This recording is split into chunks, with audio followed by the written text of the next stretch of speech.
Imam yang paling tua di antara imam yang 4 itu namanya Imam Hanafi. Meninggal tahun 150 Hijrah. Suatu ketika dia berdiri di depan rumah orang. Dia ada panas terik, dia berdiri di depan rumah orang. Padahal di depan rumah itu ada atapnya dan ada pohon kayu.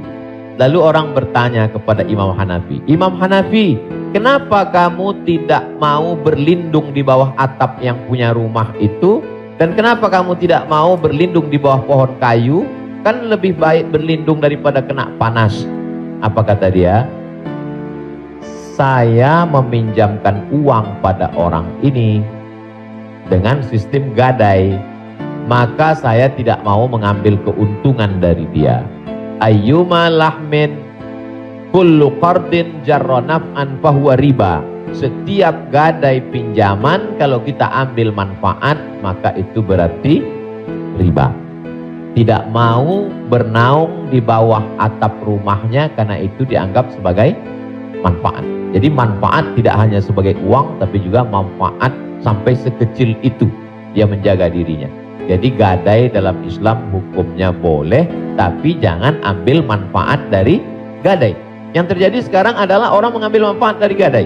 Saya punya uang, lalu kemudian ada orang mau pinjam uang. Saya tidak percaya dengan dia.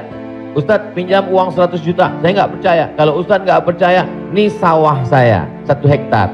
Ketika dia kasih sawahnya ke saya, maka sawah itu cukup sebagai jaminan. Tapi yang dilakukan orang sekarang adalah sawah itu dia tanam padi, dia ambil hasilnya. Hasilnya itu riba. Maka sekarang orang kaya makin kaya, yang miskin makin miskin.